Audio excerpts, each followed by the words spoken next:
Happy Monday. Welcome back. It's your girl Lils.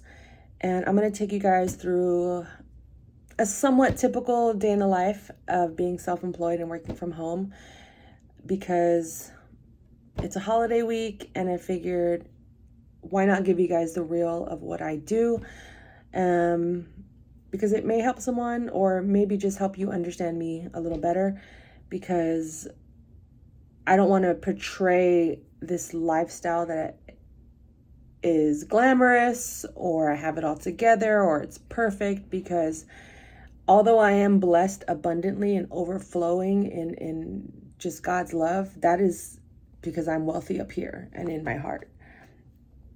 But externally, I still have to put in the work. I still have to grind. I still have to sacrifice. I still have to stay accountable for myself and self-manage myself, not just on paper or for my business or my career, but mentally, emotionally, spiritually, physically. As you know, I have been on a physical journey, a debt-free journey, spiritual faith walk journey, all of the journeys, right? This is not just a 30-day project. This is not just a 75 hard hit it and quit it type situation. I've realized that I have to make this a lifestyle. The same way I have made being self-employed my lifestyle. I've embodied it. I've learned how to navigate it, and I'm still actively learning how to navigate it. This is something that I'm also committing to. It's a commitment, and I want to show you guys what my commitment looks like day in the life of being self-employed. And maybe you can apply that to your day, whether you work a 9 to 5 or you're self-employed or you want to be self-employed. Just always be dreaming big is what I have to say. Whatever you dream of, 10x it, and just always be taking steps towards that progress, because even when you fail or fall, that's information. Because when you win and you have opportunities to celebrate, it's going to feel even better. Not to say that you will always be falling, but that's just the reality, right? So this morning, I didn't record any of this because I'm just now starting to record, but this morning I woke up, I got a text message and I realized it wasn't from anyone I knew. It was like one of those spam text messages. But generally, as soon as I wake up, it's gratitude and prayer, right? But I checked, I said, thank you God for another beautiful day. But then I checked the text message and it was spam. So I deleted it. But then that led me to checking, I read my Bible app, my devotional, but then I stayed on my phone. Mistake number one. So, that was something that I can typically resist, the urge to check the apps, check the phone. And I went straight for my emails, and that took me down a spiral towards my bank account and reading emails for work. And it just was a whole mental mess this morning. And the way I recovered was I felt myself wanting to sink deeper into my bed and wallow. And I was even starting to just tussle in my own bed and just lay different ways to try to get myself out of bed, because I felt that natural instinct to be depressed or to be defeated overcome me. And I just had to keep telling myself, go to God, go to God, go to God, go do your morning routine. First step, pee. Second step, brush your teeth. Third step, freshen up. Then go do your real morning routine, which is ultimately, which I'll take you guys over to right now, is sitting in this chair, just like this. And I have my daily devotional. And then within each devotional within each devotional, you get your daily devotional. And then at the bottom, if you see right here, you have Bible verses which inspired that post. And today's message was thank me frequently. So that was perfect because I felt myself spiraling in, this morning when it came to, do I have enough for my trip? Do I have money coming in? When you're self-employed, your income isn't guaranteed, right? So I'm always just anxious, I have a closing today, but there was so much work that needed to be done in the last few days because of the storms and the rain. Is it even going to close? How am I going to afford my trip? So I started just spiraling.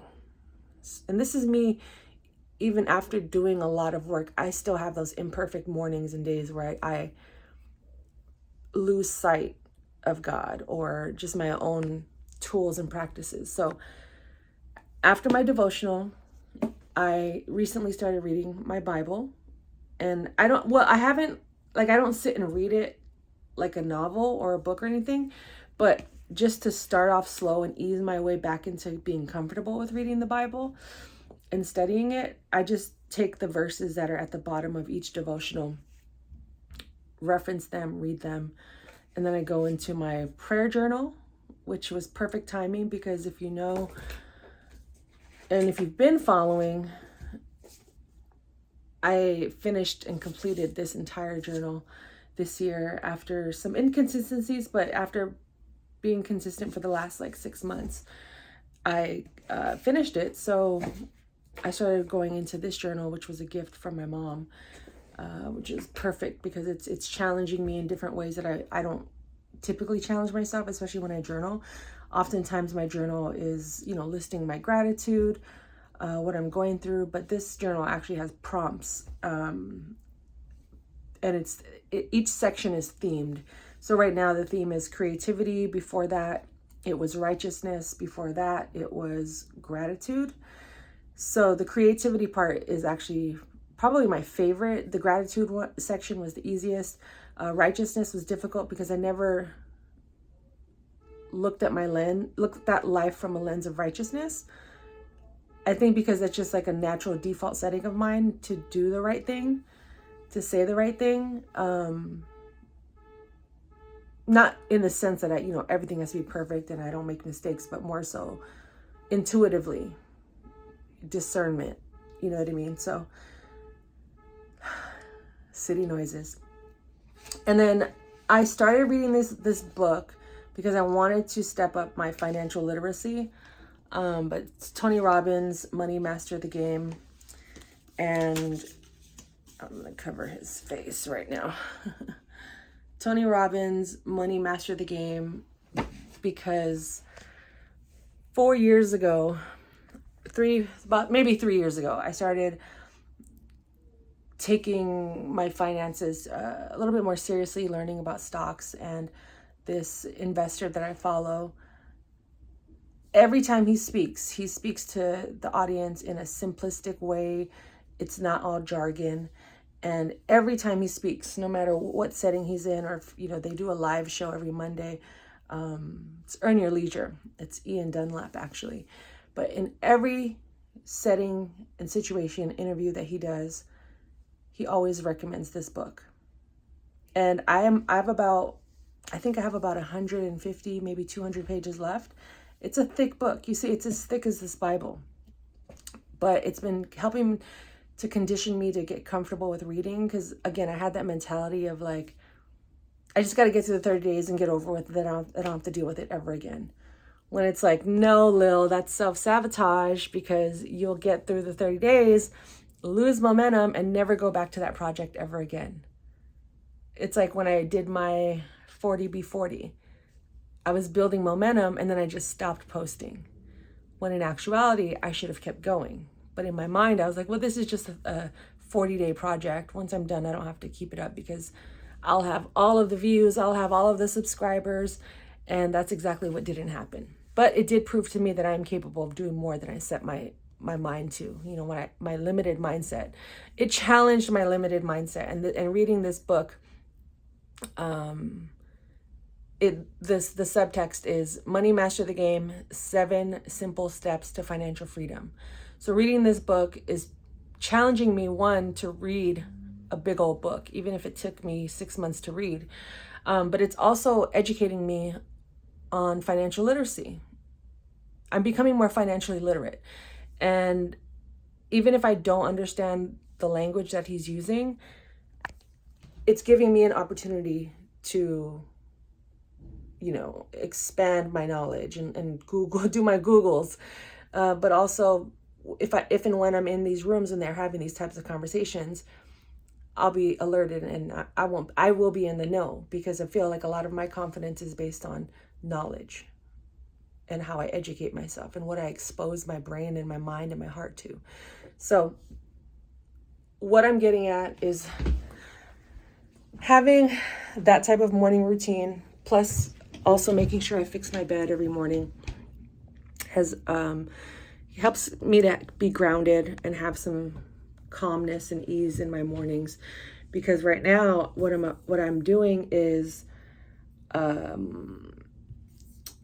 basically mapping out my day. I didn't do it last night just because I had a long day. I had an amazing day yesterday, actually. I can't even front. But by the time I got home and settled down, I was kind of exhausted. So I just said, I'm going to wake up early and get this stuff done. So it's about 10 a.m. right now, and I'm just now getting my work day officially started, which means I'm going to go through my emails, go through my inboxes. Thank God I got another contract yesterday. So it's supposed to close in about 2 weeks, which is great. But my priority right now is, after I've listed everything that I need to get done for my work, my transaction coordination work, business, I prioritize, what is more urgent than the others, because I don't want to work on a project that's not due for 2 weeks when I need to work on something that's due in 2 hours or 2 minutes. So right now I'm going to focus my attention on this one transaction and then work on the new stuff. And then after that, step 3 is process all of the stuff that's already in motion. And that's pretty much how I go about my workday. I also have a program that creates an agenda for me. So I usually will go to that app and see what it's telling me to do. And then after that, I want to work on, let's see what else. I put a lot on my to-do list today, but oftentimes if I don't get it done, it's more so just a visual reminder that I need to get that done either by the end of the week or the end of the month. I want to work on my podcast. So I'm approaching 2 years of podcasting on December 2nd, and I'm actually starting the podcast over. So I changed the name this year. I didn't really promote it or even tell family or friends. I just kind of did it.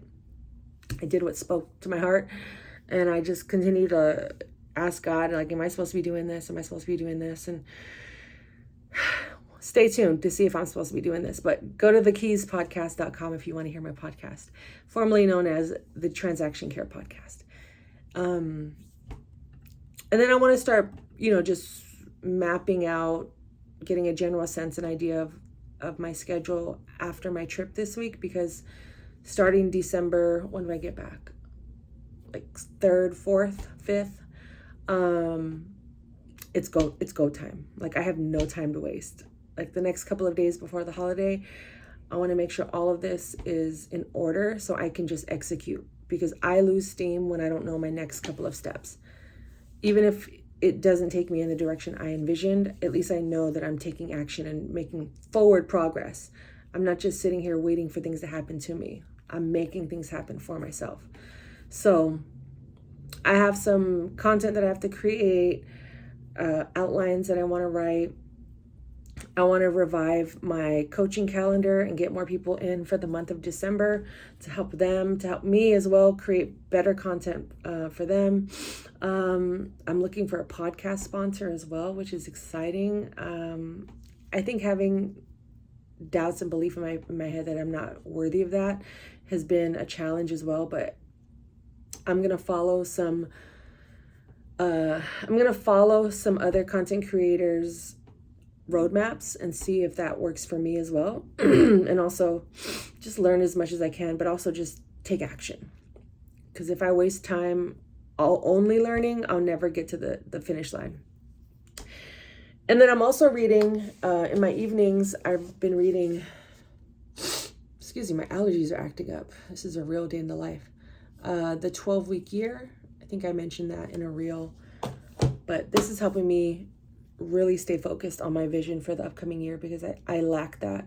In the 2 years that I didn't apply those steps have been the most difficult, because I started reading this in 2022, and that was a pretty fruitful year financially. But I trust the process because this year has been the most fruitful for me mentally, emotionally, spiritually, and the challenges that I did face. I felt I was more armored and protected and cared for in those moments. And I had more self-esteem when it came to challenging or accepting or dealing with certain situations, that I can't complain. I can't complain because money doesn't solve all problems. Money doesn't make you a better person.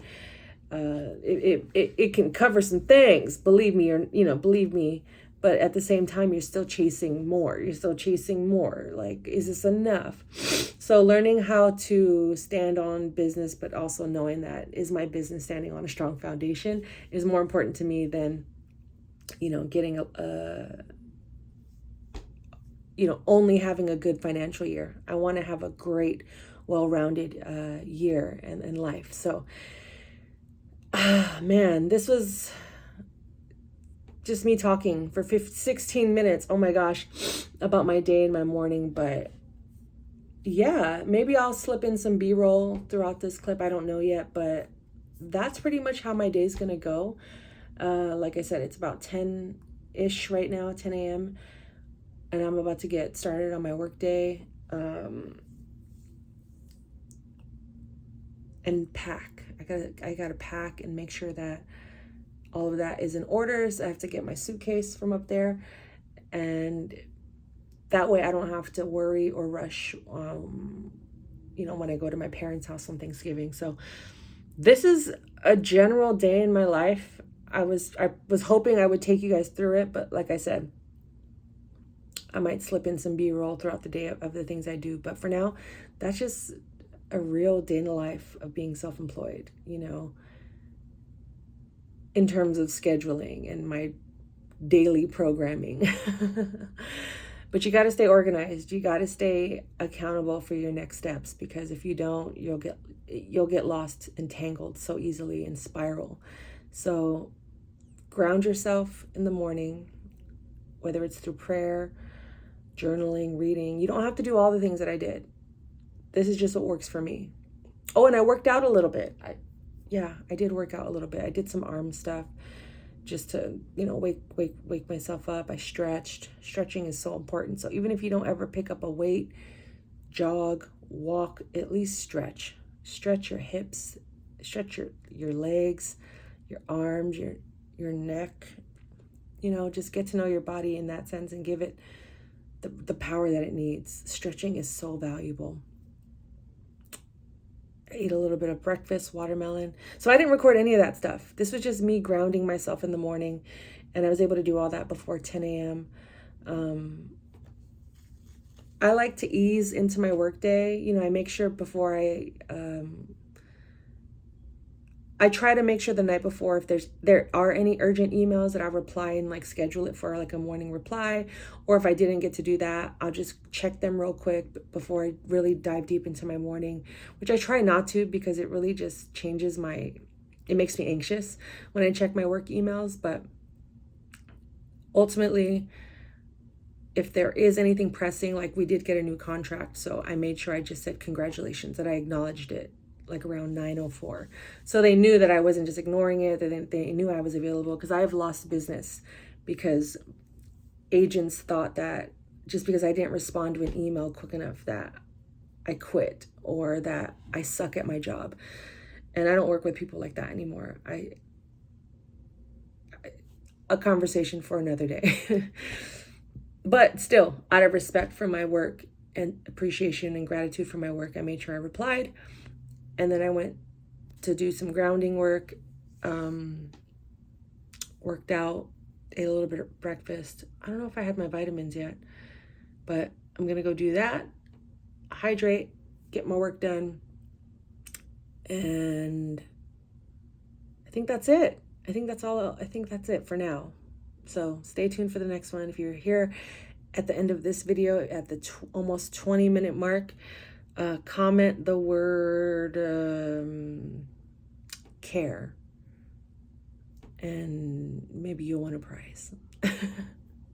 It's your girl Lils. I'll check back later.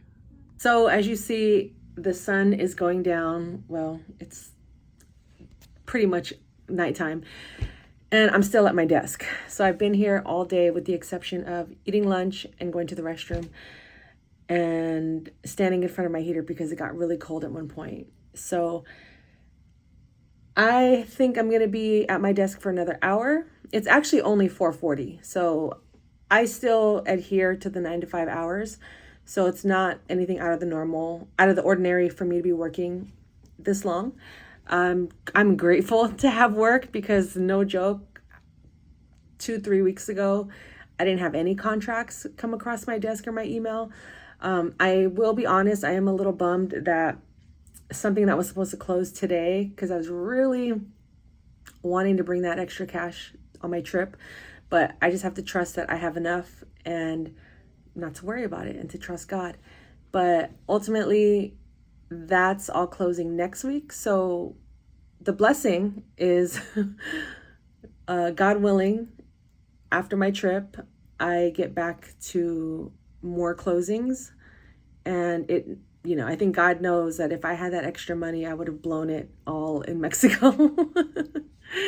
And I need that money for bills, savings, the more important things. I have enough for this trip. I have more than enough. But maybe this is one of those money traumas that I need to acknowledge and work on, rebuilding. So I'm trying to think of what else I did.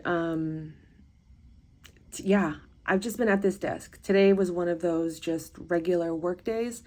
If my life was just doing transaction coordination, this is kind of what it would look like. Just me sitting here at my desk, at my computer in my office, nothing fancy, just at my desk working and getting the job done. So after this, I'm probably gonna, let me think. I'll probably still get my suitcase down, but this is really just a regular work day. I'll be done in about 45 minutes at 5:30. And after that, I'll probably continue that vlog tomorrow since I missed today's 4 p.m. deadline. My goal for the rest of the year is to continue to be consistent. I think I found a sweet spot with the 4 p.m. time slot, but since today didn't go as planned, I had way more work than I had anticipated, which is a blessing. It just means I missed a deadline, so now this is more information to evaluate my schedule, my time management, and move on from there. So thank you for watching. If you haven't already, please subscribe, and I'll catch you guys on the next one. It's your girl Lils. Love ya.